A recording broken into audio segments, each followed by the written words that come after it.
of an MCA within the county government jurisdictions. All the time we have elected MCAs to county government offices or to county assemblies to go and legislate matters that pertain to the people of Gomon Mwananchi at the ground level. Now today, I want us to look at the mandate as per the Constitution 2010 of the Republic of Kenya. What is the mandate? What does the Constitution say an MCA should do? What's the work of an MCA within the county government or the county assembly? Now, one role of the county member of county assembly, the MCA, is what we call the legislative role. The legislative role. Another one is an oversight. I'll be giving you some explanation of each of them. Let me just go through them. So they have the legislative role where they're supposed to legislate within the county assembly. They also have an oversight role over the county resources, and of course there is the representation role, the role to represent the common mwananchi from where they come from, where they are voted from, and then also approval of functions and of course the approval of county budgets. Now let's start all over from the first role of an MCA, what an MCA is supposed to do. Number one is the legislative role. An MCA usually makes laws that apply within their jurisdictions, of course, within their representative areas. So they're supposed to make laws. An MCA is supposed to make laws that are going to govern their counties, all right? Laws that are supposed to govern their counties. So your MCA has a role of legislation. He or she is supposed to make laws that are going to govern the county. So passing of county laws and policies on health, agriculture, trade, and education are some of the tasks that an MCA is supposed to engage in. The MCA is supposed to make sure that the laws that are made at the county levels, laws pertaining to healthcare delivery, laws pertaining to education, laws pertaining to trade, how people can do business within the county, and laws that are pertaining to how people are going to the education, how the education sector is going to be run within the county government are good laws, especially the laws on health care service delivery and also the laws on agriculture. How are people going to conduct their agricultural activities within the country? If there are people who want to do animal rearing and then selling, how are they going to do this? So the MCA is supposed to make sure that those legislative laws are laws that are not oppressive to the common mwananchi, and those policies that are being made at the county level are not policies that are going to restrict the common mwananchi from carrying out their businesses as usual, right? Another thing that the county member of county assembly is supposed to do is to amend or appeal existing county laws. If a member of county assembly, an MCA, feels, or the people feels on the ground that the law that is in place, the county law that is in place, is oppressive to them, and therefore it is the work of the member of county assembly, the MCA, to make sure that they amend that law or they appeal that law. They come up with an amendment of motion in the parliament and push it so that the law that seems to be oppressive to the common mwananchi can be amended. Another role is the oversight role. Now, the MCS normally hold county executive officers to accountability. All right, they're supposed to hold the governor and the executive team of the governor at the county level accountable by scrutinizing how the county money is being used, and also questioning and investigating what we call misconduct by civil servants within the county level.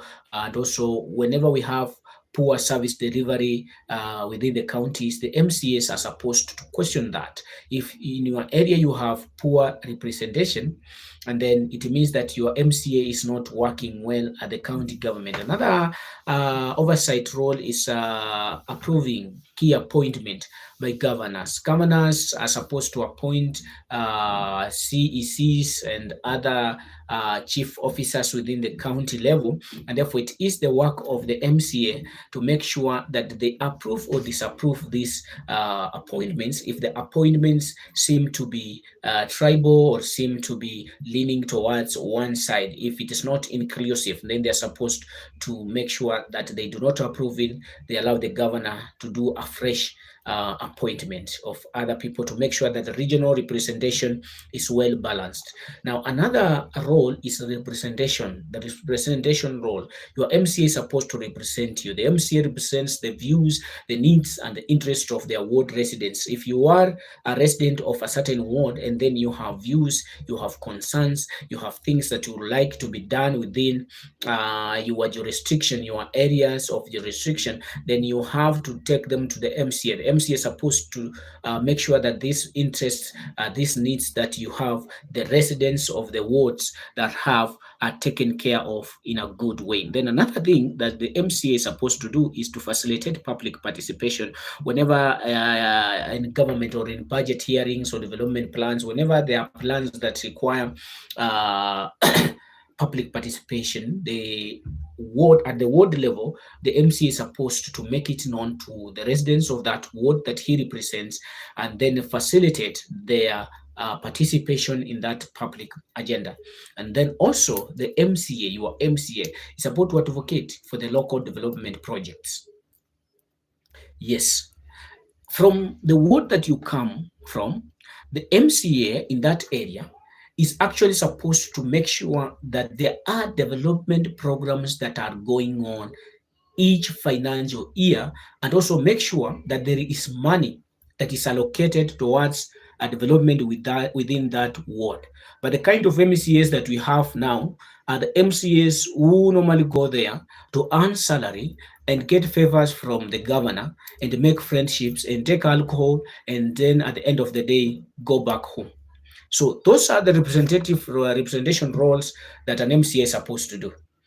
Another function is the approval function. Of course, I've talked about approving county budgets and expenditures. Whenever the county is allocated money from the National Assembly, they normally come up with a budget, the county government budget, and this budget is supposed to be approved by the members of county assembly, the MCA. So your MCA is supposed to scrutinize that budget and scrutinize that expenditure, and if he or she feels that the budget is not well crafted, or there is misuse of money, or money have been allocated for functions that he or she thinks that they are not of good help to the mwananchi, then they should not approve that budget.